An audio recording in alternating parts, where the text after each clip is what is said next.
नमस्ते बच्चों, कैसे हो आप लोग। तो कल आपका एग्ज़ाम है और अभी डर का माहौल है, मुझे पता है।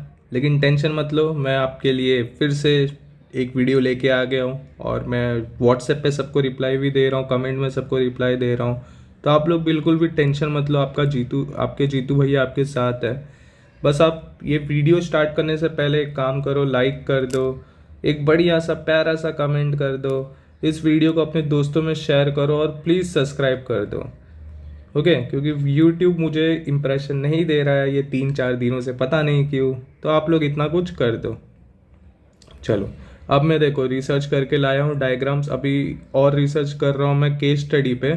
तो अगर होप करता हूँ कि रिसर्च हो जाए, क्योंकि देखो एक रिसर्च में बहुत टाइम लगता है।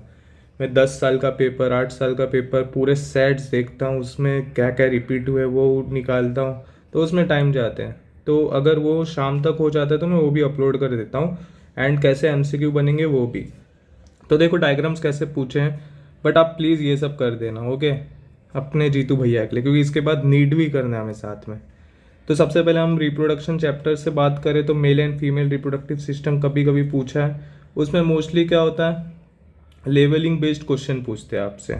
ओके, मोस्ट फ्रीक्वेंटली आज diagram in last 10 year. Sometimes part like seminiferous tubules, uterus, ovary structure are asked separately. इसमें फिर ये सब स्ट्रक्चर भी अलग से पूछ लेते हैं कभी कभी, एक बार आप देख लेना ऊपर ऊपर से।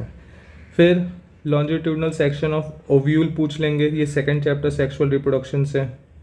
Highly repeated in past paper, बहुत बार पूछा गया ये क्वेश्चन, तो इस पर आप फोकस करोगे। इंट्यूगमेंट, न्यूसेलस, एम्ब्रियोसैक, माइक्रोफाइल और चलाजा लेबलिंग का।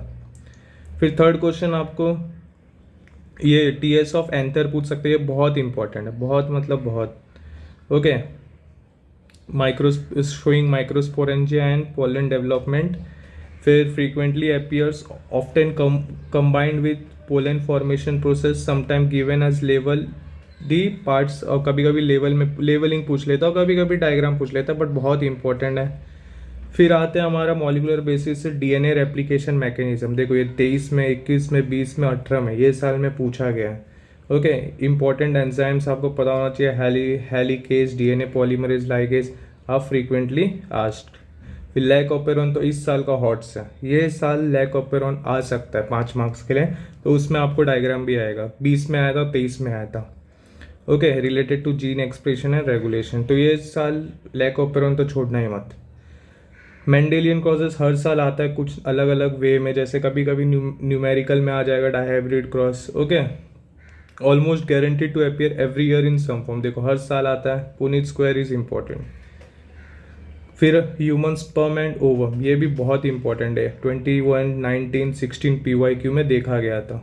और ह्यूमन स्पर्म बनाओगे तो acrosome, mitochondria, nucleus in sperm, ये सब पॉइंट आप अच्छे से लेबल करना। फिर ओवम में जोना पेलिसोइड आपको पता होना चाहिए।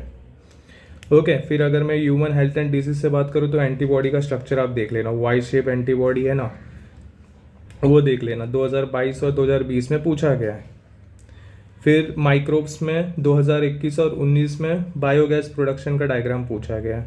ओके, और ये मोस्टली लेवल, कभी कभी लेवलिंग भी पूछ लेता है इसका, labelling of anaerobic digestion steps is important. अगर मैं इकोसिस्टम की बात करूँ तो इसमें तो आपको फूड चेन, पिरामिड का टाइप्स और ये एनर्जी ट्रांसफ़र वाला, ये वाला आना ही चाहिए, बायोमास पिरामिड और एनर्जी ट्रांसफ़र। और एनर्जी ट्रांसफ़र देखना इस बार आएगा ही आएगा। ओके, ये आपको बेसिक आना चाहिए। तो अगर मैं टॉप 5 मोस्ट इंपॉर्टेंट डायग्राम की बात करूँ तो human reproductive system, LS of ovule और TS of anther, Mendelian crosses, DNA replication and lac operon, ये नहीं है, ये पहले था हमारे पोर्शन में 2016-17 में, तो मैं लिख दिया गलती से। ओके, तो ये कर लेना आप। नेक्स्ट वीडियो में केस स्टडी पे लाऊंगा, अभी रिसर्च चालू ही है उसका। ओके, तो मिलते हैं नेक्स्ट वीडियो में, चलो बाय।